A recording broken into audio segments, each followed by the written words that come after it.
जब airborne operation जिस दिन हुआ था तब तक पाकिस्तान ने कोई फैसला नहीं किया था सरेंडर करने का। ये सरप्राइज था बेसिकली। पाकिस्तान ट्रूप्स शायद उन्होंने सोचा होगा बटालियन ग्रुप आ गए या ब्रिगेड ड्रॉप हुआ है। केवल जीत नहीं, दबदबा। जैसे ही दरवाज़ा खुला तो सबसे पहले मैं था। जब हमने नीचे देखा तो वहाँ पे कोई भी मुझे ऐसा ग्राउंड ओपन नहीं मिला जहाँ कि मैं डीजल मार्क कर सकता हूँ। ये एक ऑपरेशन आज़ाद भारत की इतिहास में एक लौती एयरबोर्न असॉल्ट ऑपरेशन है। दुश्मन के लिए सिर्फ हार नहीं, खौफ। 2 पैरा की जो पार्टी है जो रात को उन्होंने एयर ड्रॉप किया था, ये पोंगलाई ब्रिज के ऊपर हमारा वेट कर रही थी। पाकिस्तान सैनिकों का भारी से भारी अटैक आ रहा था बार बार, और हमारे सैनिकों ने मुंह तोड़ जवाब दिया। ये सही है कि युद्ध रणभूमि में जीते जाते हैं, लेकिन आधारशिला रणनीति की ही होती है।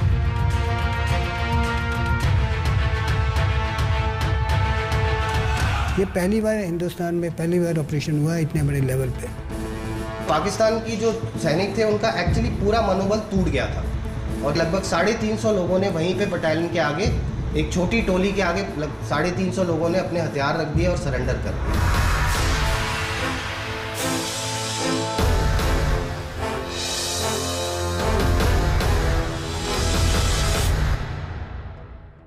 नमस्कार, जय हिंद, वंदे मातरम। मैं हूं श्वेता सिंह। आचार्य चाणक्य ने कहा था, युद्ध में अपनी नीति अपनाओ, लेकिन दुश्मन की युद्ध नीति को भी समझो, क्योंकि युद्ध में दुश्मन की तरह सोचना बहुत जरूरी है। यूं तो भारत पाकिस्तान को किसी भी युद्ध में कभी भी हराने में सक्षम रहा है, लेकिन 1971 में लक्ष्य केवल जीत नहीं था, बल्कि तेजी से जीत, ताकि अंतर्राष्ट्रीय बीच बचाव आने से पहले युद्ध का निर्णय आ जाता। आज हम आपको अंतर्राष्ट्रीय सैन्य इतिहास के सबसे हैरत अंगेज लड़ाई की कहानी सुनाएंगे।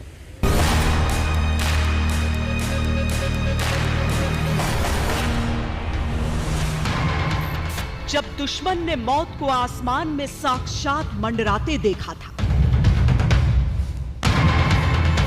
पाकिस्तान ट्रूप्स जब जमालपुर में थे तब वो विड्रॉल शुरू हो गया, क्योंकि शायद हमारा ये जो ड्रॉप देके शायद उन्होंने सोचा होगा बटालियन ग्रुप आ गए या ब्रिगेड ड्रॉप हुआ है, तो तंगेल कट ऑफ हो जाएगा तो उनका विड्रॉल का प्रॉब्लम हो जाएगा। जब हार से ज्यादा दुश्मन को मौत के डर ने सताया। तंगेल जो पुंगली ब्रिज का जो ऑपरेशन था वो 1971 वॉर की एक तरह से कहा जाए तो final nail in the coffin थी। जब दुश्मन ने केवल जमीन नहीं हारी, अपनी आत्मा हार गया था।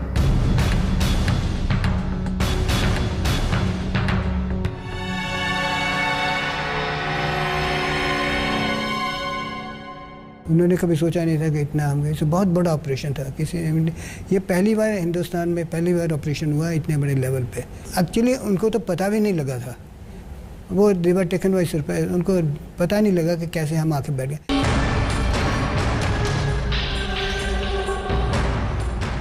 ये कहानी उसी टंगेल पैराड्रॉप के हैरत अंगेज ऑपरेशन की है, जिसने दुनिया में हड़कंप मचा दिया था। दुश्मन के आसमान में एक साथ मंडराते हजारों पैराशूट, और उन पैराशूट से जमीन पर उतरते भारत के शत्रुजीत। इनफैक्ट जब एयरबोर्न ऑपरेशन जिस दिन हुआ था तब तक पाकिस्तान ने कोई फैसला नहीं किया था सरेंडर करने का। ये जब ऑपरेशन हुआ था और जिस तरीके से ये प्लानिंग, एग्जीक्यूशन और उसके वजह से पूरा जो उस इलाके का डिफेंसेस जो है उठ के पीछे आ गए थे ढाका को, और कम से कम 1 हफ्ते का एडवांस हुआ था जो ढाका को कैप्चर करने का।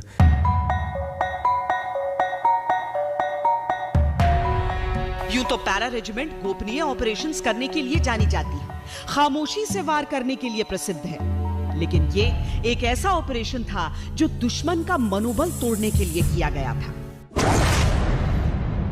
डे टाइम रिस्क में गुड और बैड पॉइंट्स में रिस्क है, पर ये एडवांटेज है कि moral demoralize, so many 800 people have come from the top and moral is there. Then at night, अच्छा, then army is comparatively easier, get together is complete, your operation is easier.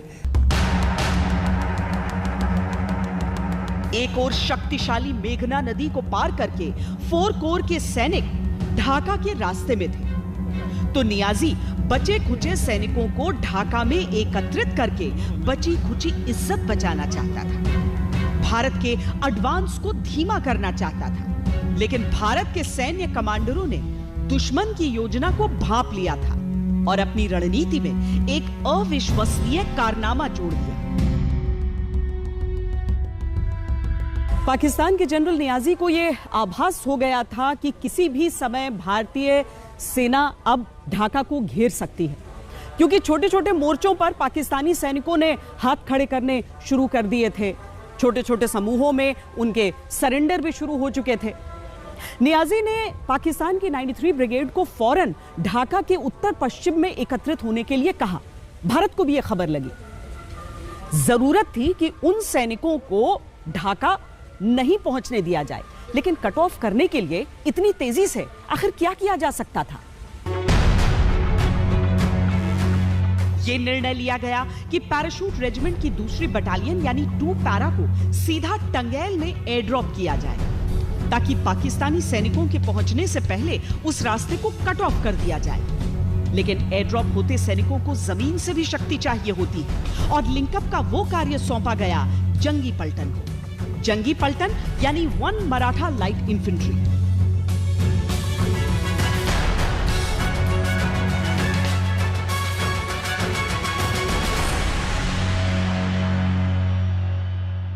जो मराठा का raising हुआ है, ये raising हुआ है 4 अगस्त 1768 में।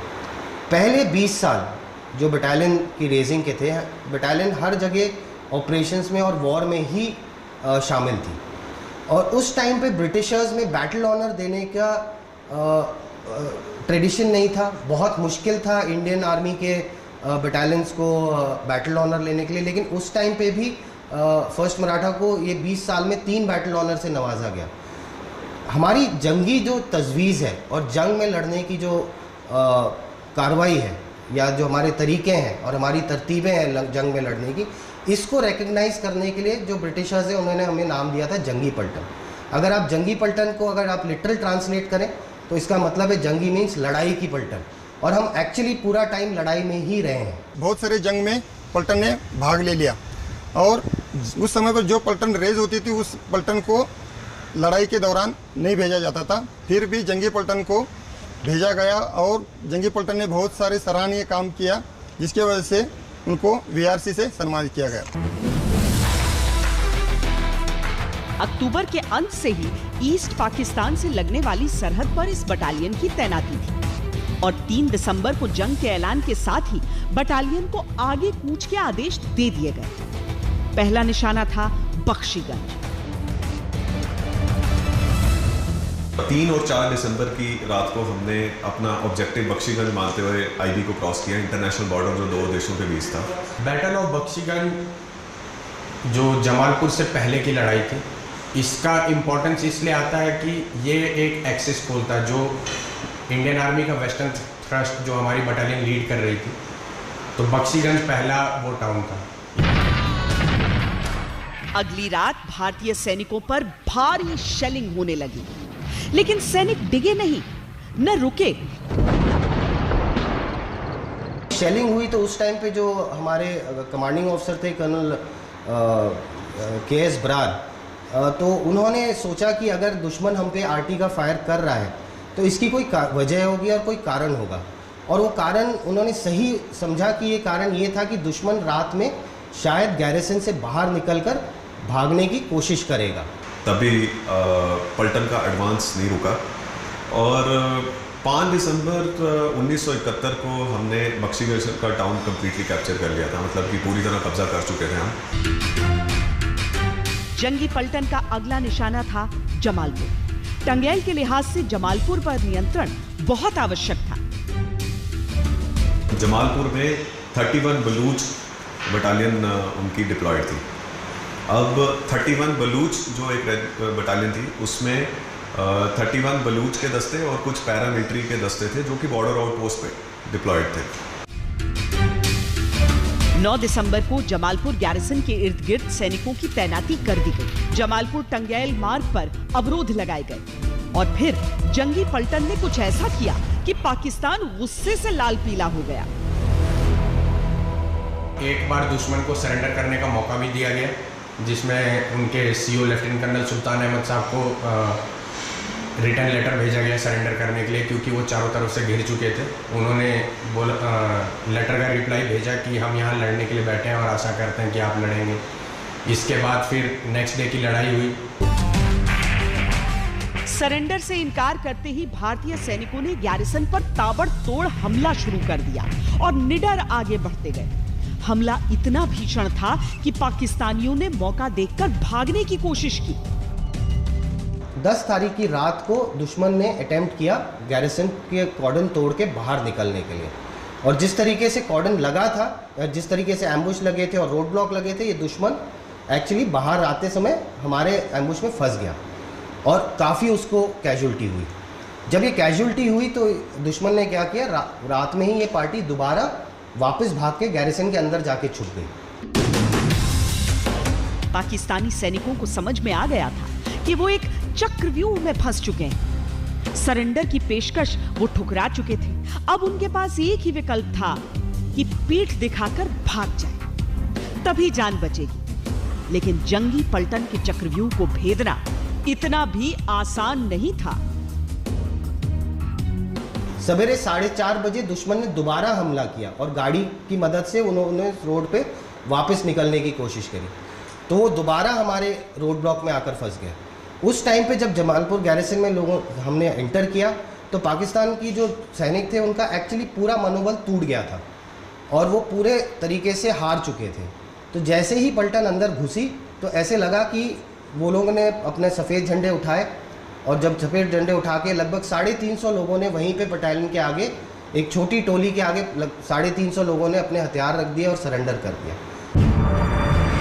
आखिरकार पाकिस्तान के सैनिकों ने सरेंडर करने में ही अपनी भलाई समझी, लेकिन तब तक वो बहुत नुकसान झेल चुके थे। और ये पूरी लड़ाई जो पूरी रात भर चली है, इसमें लगभग 250 के करीब पाकिस्तानी दुश्मन मारे गए, लगभग 60 के करीब उस रात को कैप्चर हुए। दुश्मन की बर्बादी के सबूत हर ओर बिखरे पड़े थे, लेकिन सैनिकों के पास इतना समय भी नहीं था कि वो 2 घड़ी रुककर जीत का जश्न मना ले। उन्हें तो फौरन उस इलाके के लिए रवाना होना था जहां पर 2 पैरा के जवान एक ऐतिहासिक ऑपरेशन के तहत आसमान से दुश्मन की जमीन पर उतरने वाले थे। उधर हिंदुस्तान में इस डेयरिंग एयर ड्रॉप की फाइनल तैयारियां चल रही थी। योजना के अनुसार एक पूरी पैरा बटालियन को टंगैल के उत्तर में पैरा ड्रॉप करना था। लक्ष्य था जमालपुर टंगैल रोड पर पुंगली ब्रिज को कैप्चर करना। पूरा खुली एरिया, कैदी मैदान थे, काफ़ी पॉन्ड्स थे, पानी थे उधर सब जगह। बगल में एक रिवर थे, लोहाजांग रिवर, जिसके ऊपर ये थे ये हमारा ऑब्जेक्टिव का जो ब्रिज है, पुंगली ब्रिज कहते हैं उसको। उस लोहाजांग रिवर भी हमारे जो DZ के बगल से गुजरे थे। इस पैराड्रॉप के लिए 4 अलग-अलग तरह के एयरक्राफ्ट्स का इस्तेमाल किया जाना था। 8 AN-12, 17 C-119 पैकेट्स, 24 डकोटा और 2 करीबो। हर तरह के विमान की अपनी अलग-अलग उड़ान विशेषता यानी फ्लाइंग कैरेक्टरिस्टिक्स होती है, और इन सब में तालमेल की आवश्यकता थी। इसीलिए हर एयरक्राफ्ट टाइप के लिए एक टाइप फोर्स कमांडर को नियुक्त किया गया, जिसका काम था उन विमानों के क्रू को ऊंचाई, रफ्तार, टारगेट तक पहुंचने का समय और फ्लाइट प्लान के बारे में ब्रीफ करना। ये इसीलिए जरूरी था ताकि एक विमान दूसरे तरह के विमानों से दखलंदाजी न करे। ये एक काफ़ी पेचीदा ऑपरेशन था, क्योंकि इसमें अलग अलग तरह के विमान इस्तेमाल किए गए थे जो अलग अलग ऊंचाई पर उड़ रहे थे और ड्रॉप जोन के ऊपर अलग अलग रफ्तार से उड़ रहे थे। और ये विमान कोई भी हथियारों से लैस नहीं थे और इनको उसके ईस्ट पाकिस्तान के एयर स्पेस में काफ़ी देर तक रहना पड़ा था। इसीलिए ये एक बड़ा हिस्टोरिक ऑपरेशन माना जाता है। पूरी बारीकी के साथ योजना को तैयार किया गया। और पूरी गोपनीयता भी रखी गई। पायलट्स को रेडियो साइलेंस रखने की ताकीद थी, यानी एक बार हवा में पहुंचे तो किसी तरह का संपर्क नहीं, ताकि दुश्मन इंटरसेप्ट न कर सके। 11 दिसंबर 1971 दिन के उजाले में युद्ध इतिहास का सबसे डेयरिंग ऑपरेशन शुरू हुआ। दुश्मन को भटकाने के लिए निर्धारित ड्रॉप जोन से चंद किलोमीटर की दूरी पर एक डिकॉय ड्रॉप किया गया, यानी असली नहीं बल्कि डमी सैनिक।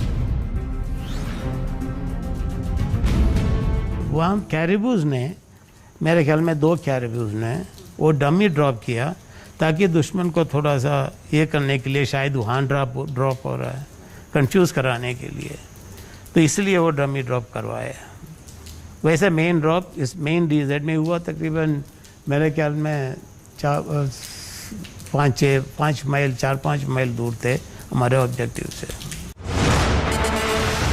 सबसे आगे AN-12 निकली, रेडार से बचने के लिए ट्री टॉप लेवल की उड़ान भरते हुए। इन्होंने भारी साजो सामान को ड्रॉप किया और वापस निकल गए। बस चंद मिनटों बाद 17 C-119 विमान आए, बंदूकों, जीप और पैराट्रूपर्स को ड्रॉप किया, और फिर आए Dakota. Dakota was the main aircraft which was used in the Tangail paradrops, wherein it dropped the full battalion of the paratroopers. The total of 22 Dakotas, which were the maximum in the full package, they were used, and this aircraft was the mainstay of the transport operations of Indian Air Force at that time. जब भी दुश्मन के क्षेत्र में इस तरह का कोई एयर ड्रॉप होता है तो वो आसान ऑपरेशन नहीं होता है, वो भी दिन के उजाले में इस कार्रवाई को अंजाम देना था। और उस दौर में तो तकनीक की सहायता भी उतनी अधिक नहीं थी, यानी कि किस जगह पर आपको ड्रॉप करना है और किस ऊंचाई पर सभी विमानों को उड़ान भरनी है, ये सभी तालमेल बहुत ही कठिन काम। इस ऑपरेशन में कई स्तर पर सामंजस्य की आवश्यकता थी। अव्वल तो अलग अलग एयरक्राफ्ट्स, उस पर सेना और वायुसेना के बीच तालमेल, किस विमान में किन सैनिकों को किस क्रम में ड्रॉप किया जाएगा, ये तय करना भी आवश्यक था, क्योंकि जब एक विमान पैराड्रॉप करता है तो एक जगह पर स्थिर नहीं होता, वो सैनिकों को ड्रॉप करता हुआ उड़ान भरता जाता है, यानी सभी सैनिक एक जगह पर नहीं ड्रॉप होते। इसीलिए पैराड्रॉप के लिए कॉम्पोजिट लोडिंग की गई। कर्नल भारद्वाज उस समय कैप्टन रैंक पर थे। वो पहले सैनिक थे जो टंगैल में ड्रॉप हुए थे। इस किरदार को पाथ फाइंडर कहा जाता है। 800 पीपल विल जंप, 800 आदमी 100 ट्रुप्स जंप करेंगे, तो नीचे आने के लिए उनको कोई जगह होना चाहिए कि कैसे वो रहेंगे, किधर जाएंगे। तो उसके लिए हमें ड्रॉपिंग जोन मार्क करना पड़ता है। ये ड्रॉपिंग जोन कौन करता है? Path finders. पाथ फाइंडर्स हैं जो वो सबसे पहले जाते हैं, तकरीबन आधा घंटा पहले जाते हैं। या इसलिए पहले ही जाते हैं कि एनिमी रिएक्शन कितना है। सैनिकों को मिशन से पहले तैयारियों के लिए टंगैल के उस इलाके की एरियल तस्वीरें दिखाई गई थी। वो तस्वीरें युद्ध के समय 3-4 दिसंबर को ली गई थी। यूं तो पैरा कमांडोज को दुश्मन के क्षेत्र में ऐसे ड्रॉप्स की पूरी ट्रेनिंग दी जाती है, लेकिन कुछ ऐसे सैनिक भी थे जिनके लिए ये पहला जंप था। उसमें 4 लोग हैं मेरे हिसाब से, एक ऑफिसर थे और 3 अदर जवान थे। उन्होंने बेसिक जंप नहीं किए थे, वैसे यूनिट में ज्वाइन किए हुए थे। तो उन लोगों को हम लोगों ने मोटिवेट किया है, ट्रेनिंग दिया है बोटानिकल गार्ड में जहां हम लोग थे, और उसके बाद वो सब मेंटली रेडी हो गए कि हम जंप करेंगे। जिस इलाके में सैनिक पैराड्रॉप हो रहे थे वहां खुला मैदान था, छोटे छोटे तालाब भी थे। जब शुरुआती सैनिकों को पैराड्रॉप होते हुए गांव वालों ने देखा तो उन्हें लगा कि कहीं पाकिस्तानी सेना तो नहीं आ गई। वो जान बचाकर भागने लगे। तभी हमारे एक सैनिक ने जय बांग्ला का नारा लगा दिया। किसी ने उधर बोला जय Bangla, one of the troops, he said जय Bangla. So then they thought they are friendly. Then they were prepared to help us. Then I told them 2 people, 2 आदमी को बताया कि हमें मुल्ला ब्रिज पे लेके जाना है। स्थानीय लोगों की खुशी का ठिकाना नहीं। आसमान से बरसते अपने मददगारों को देखकर वो झूम उठे थे। ड्रॉप होने के 50 मिनट में सैनिक एक्शन के लिए तैयार थे। वो फौरन पुंगली ब्रिज के लिए निकले। मराठा लाई के सैनिक भी लिंकअप की निर्धारित जगह पर पहुंच चुके थे। युद्ध भूमि में ऐसा समन्वय लगभग असंभव होता है, पर भारतीय सेना के जवानों को जीत करीब दिख रही थी और विजय की उस ललक में अब वो किसी भी अवरोध से रुकने वाले नहीं थे। इंडियन पैराट्रूप कैमोफ्लेज जैकेट पहनते हैं, वो पाकिस्तानी नहीं पहनते। तो हमने कहा ये तो अपने आदमी लगते हैं, पर हमें कुछ नहीं पता था उनका। फिर लगे थे, फिर नज़दीक आने दिया। जब वो 200 गज के करीब 100 यार्ड है, तो हमने पूछा, मैंने उसको कहा, इसने लिखा हुआ किताब में अपने जवान को कि इसको मराठी में पूछो कि क्या नाम है आपका, क्योंकि हमारे पास मराठी ट्रुप्स हैं। अगर ये मराठी होगा तो जवाब देगा, पठान होगा या कोई होगा तो जवाब नहीं दे पाएगा। तो उसने कहा ए पांडु उच्चे कैसा खाए, बट उससे पंजाबी पूछा। Then he said yes I am sir, कौन सी कंपनी, ये सोन कंपनी, करेक्ट कम। पाकिस्तान में हर ओर हाहाकार था। कोई कहता 1000 भारतीय सैनिक आए हैं, कोई कहता 10,000 आ गए हैं। वहां किसी को समझ ही नहीं आ रहा था कि अब वो करे तो क्या करे। आगे जो हुआ वो दिखाएंगे इस ब्रेक के बाद। वंदे मातरम। दुश्मन की ताकत से ज्यादा बड़ा होता है दुश्मन का खौफ, और जब ऐसा होता है तो दिमागी हार पहले हो जाती है। ईस्ट पाकिस्तान में भी ऐसा ही हो रहा था। पाकिस्तान के मन में भारतीय सेना का खौफ था। जब टंगैल पैराड्रॉप हुआ, उस समय मीडिया रिपोर्ट्स में एक बटालियन की जगह एक पैरा ब्रिगेड लिख दिया गया। पाकिस्तान की तो बची कुची हिम्मत जवाब दे गई, क्योंकि बटालियन का मतलब होता है लगभग 800 सैनिक और ब्रिगेड का मतलब होता है लगभग 3000।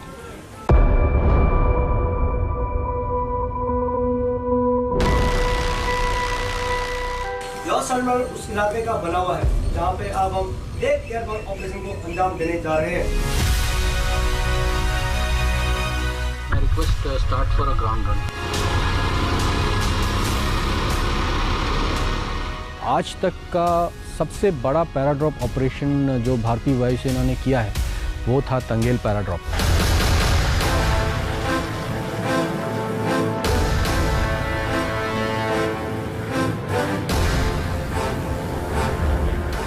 ये किसी पत्रकार की समझ का फेर था, एक मासूम सी गलती थी, या सोची समझी रणनीति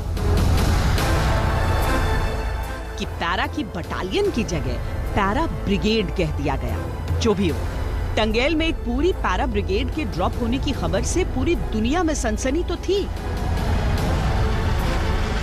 और पाकिस्तान को तो समझ ही नहीं आ रहा था वो मुकाबला कैसे करे। उनको लगा कि एक पूरा ब्रिगेड ड्रॉप हुआ है या भारी मात्रा में पैराट्रूपर्स ने अटैक किया है, तो इसका साइकोलॉजिकल इम्पैक्ट भी काफ़ी था, जिसमें अदरवाइज़ आप देखा जाए तो उनके अभी भी काफ़ी डिवीज़न मौजूद थे जो डिफेंस कर सकते थे। स्थानीय लोगों का भी सैनिकों की संख्या को लेकर अपना अपना आकलन था, और सुनी सुनाई बातों में सैनिकों की संख्या का आकलन हजारों में पहुंचता जा रहा था। हमारा एडवांस चलता गया। जैसे ही हम वहाँ पे टंगेल में पहुँचे, जो कि टंगेल टाउन को कैप्चर करना था, वहाँ पे पाकिस्तानी जो विलेजर्स थे, जो पाकिस्तानी विलेजर्स हैं, उन्होंने बताया कि पैराट्रूपर्स काफ़ी ज़्यादा संख्या में एयर ड्रॉप हुए हैं। टंगेल एयर ड्रॉप एक डेयरिंग मिशन था। शाम लगभग 4:30 बजे पैराड्रॉप पूरा हुआ और सैनिक उसी समय अपने मुख्य ऑब्जेक्टिव की ओर बढ़े। जमालपुर में जिस पाकिस्तानी टुकड़ी को मराठा पलटन ने शिकस्त दी थी, उसी टुकड़ी के भागते हुए सैनिक यहां पैरा कमांडोज के हत्थे चढ़ गए।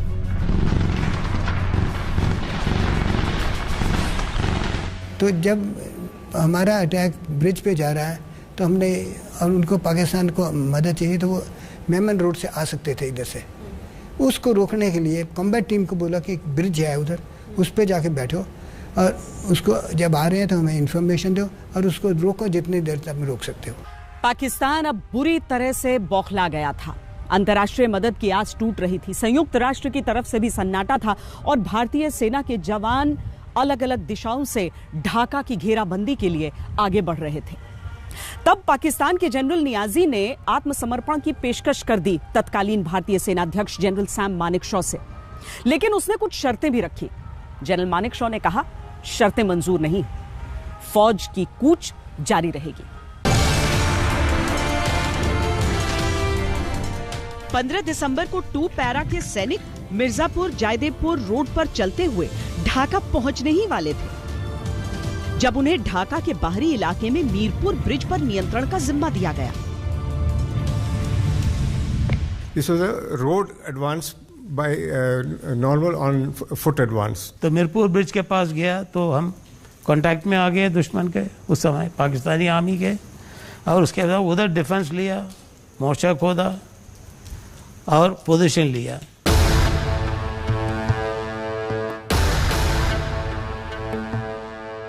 दुश्मन वहां मजबूत स्थिति में था और डटकर मुकाबला कर रहा था, पर पैरा कमांडोज कुछ अलग ही मिट्टी के बने थे।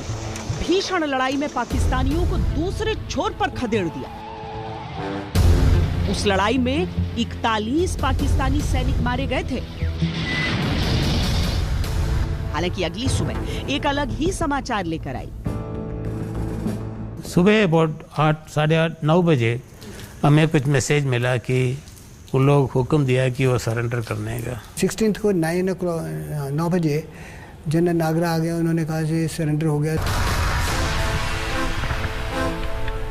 2 पैरा के सैनिकों को यह जिम्मेदारी दी गई थी कि उन्हें मेजर जनरल GS नागरा की ओर से हाथ से लिखा एक नोट नियाजी के पास लेकर जाना था। ये नोट लेकर पैरा के 2 ऑफिसर्स ढाका शहर में नियाजी के दफ्तर के लिए रवाना हो गए।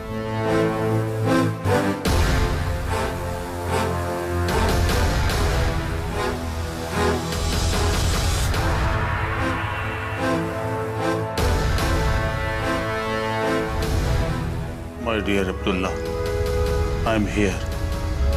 The game is up. I suggest you keep yourself up to me, and I will look after you.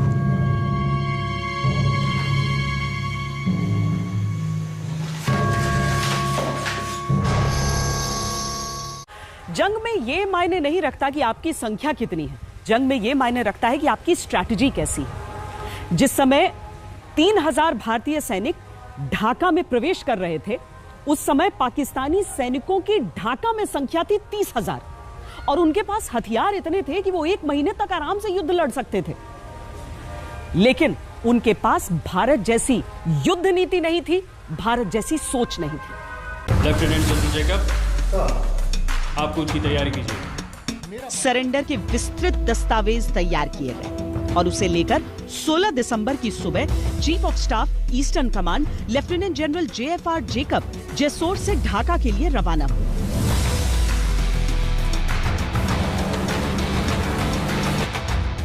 Pakistani general Niazi ने मन ही मन तो हार मान ही ली थी, लेकिन वो अभी भी आत्मसमर्पण के लिए तैयार नहीं था, क्योंकि उसे उम्मीद थी कि शायद कोई बीच का रास्ता निकल जाए। वो वक्त चाहता था, पर भारत वक्त देने के लिए बिल्कुल तैयार नहीं था। A.K. Niazi offered a ceasefire with conditions. The Chief of Army Staff summarily rejected the terms and demanded unconditional surrender. So I went to Dhaka. मैं ढाका गया। वहाँ मुझे संयुक्त राष्ट्र के नुमाइंदे, प्रेस और पाकिस्तानी फौज मिली। संयुक्त राष्ट्र के लोगों ने मुझसे कहा कि चलिए हम भी ढाका चलते हैं, सरकार अपने कब्जे में लेने के लिए। मैंने कहा जी नहीं, शुक्रिया। I said no thank you, शुक्रिया, no thank you. I went to Niazi's office. मैं नियाजी के ऑफिस गया और मेरा ड्राफ्ट किया हुआ सरेंडर डॉक्यूमेंट पढ़कर सुनाया। ये मेरा खुद का सरेंडर ड्राफ्ट था और इसका सरकार से कोई लेना देना नहीं था। मैंने दिल्ली जो ड्राफ्ट भेजा था उसे किसी ने अप्रूव नहीं किया था। Not by anyone. I said, please listen, General Niazi, you will surrender. मैंने कहा जनरल नियाजी, तुम ढाका के लोगों के सामने रेस कोर्स में सरेंडर करोगे। उसने कहा मैं ऐसा नहीं करूंगा। मैंने कहा तुम्हें ऐसा करना ही होगा। I said, you will also provide a guard of honor. He said, I have no one to command it. I said, your ADC is there, he will command it. Niazi को पाकिस्तान में बैठे हुक्मरानों से कोई आश्वासन नहीं मिल रहा था। अमेरिका भी चुप पड़ चुका था, यानी नियाजी के पास कोई रास्ता बचा ही नहीं था। जान बचानी थी तो सरेंडर करना ही था। उसने हाँ कह दिया, पर उसे मालूम था कि अपनी जान बचाने की कोशिश में वो अपने देश की इज्जत गंवा रहा है। एक तो सरेंडर, वो भी दुनिया की नजरों के सामने, और गार्ड ऑफ ऑनर के लिए भी तैयार हो जाना। पाकिस्तान को इससे करारी शिकस्त नहीं मिल सकती थी। At least they had about 25,000 troops in Dhaka itself guarding, and we were a force of hardly about 1,000 troops हम गए थे उधर. So it was a very, very clear tipping point in speeding up the operations. General Jacob Niazi को उसकी ही car में लेकर airport के लिए रवाना हो गए, जहां eastern army commander lieutenant general JS Arora पहुंचने वाले थे। पर रास्ते में ज्यों ही मुक्ति वाहिनी के सदस्यों को नियाजी की गाड़ी नजर आई, वो उस पर झपट पड़े।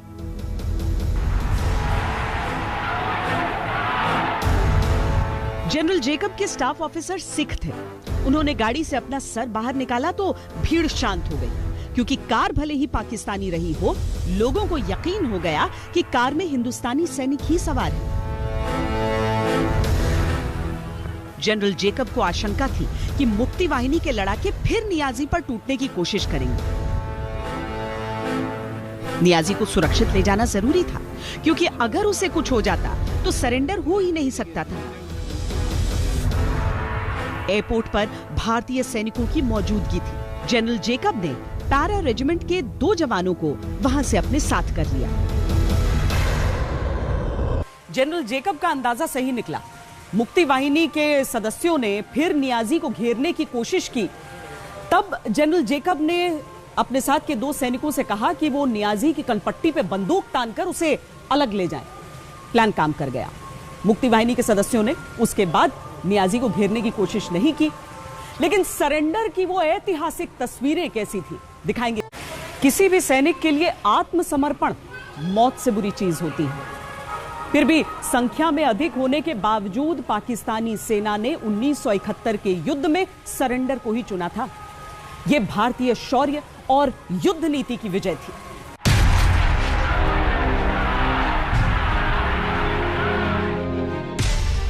रामना रेस कोर्स, ढाका, 4:15 बजे, 16 दिसंबर 1971। दिसंबर की गुनगुनी धूप में भारत की ओर से 2 पैरा का सैन्य दस्ता गार्ड ऑफ ऑनर दे रहा था। What a reception we got from the locals. Chai, bhai. Of course, they came with all the gifts and all that.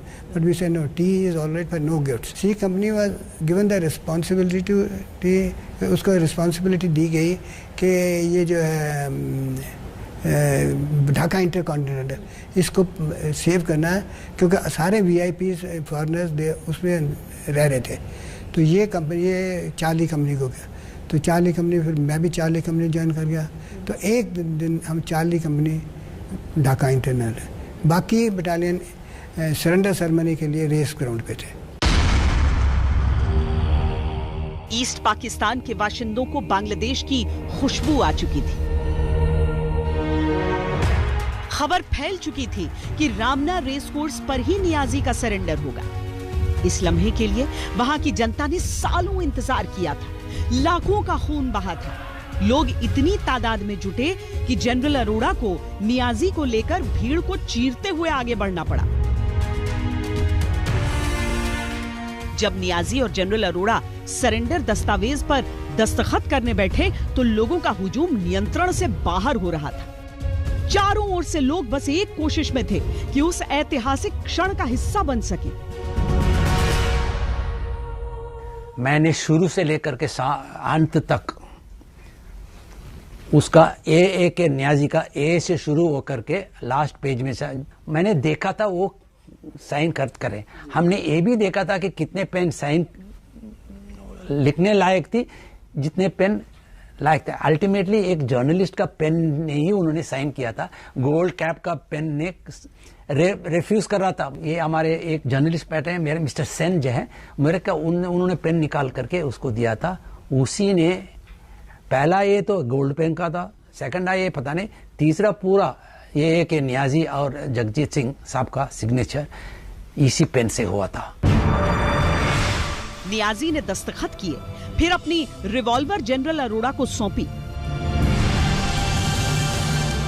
फिर तो एक नए देश की आजाद आवाम के इजहार को बेबाक पंख लग गए। खुशियां जुनून बनकर छलक रही थीं। हिंदुस्तानी सैनिकों से गले मिलते, उन्हें सर आंखों पर सवार करते, कंधों पर बिठाते।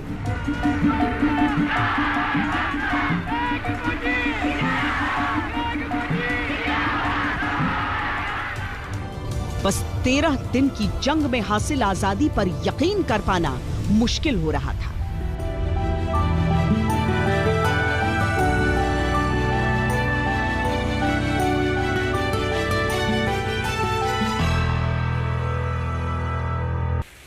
ईस्ट पाकिस्तान का वजूद खत्म हो चुका था। एक नए देश का जन्म हुआ था, बांग्लादेश। भारतीय सेना की शौर्य गाथा हर ओर कही जा रही थी। मानवता का एक सबक दुनिया के सामने था। अभी के लिए इतना ही। अभिमन्यु शर्मा, कैमरा पर्सन सैयद मोहसिन और योगेंद्र सिंह के साथ मुझे दीजिए इजाजत। वंदे मातरम।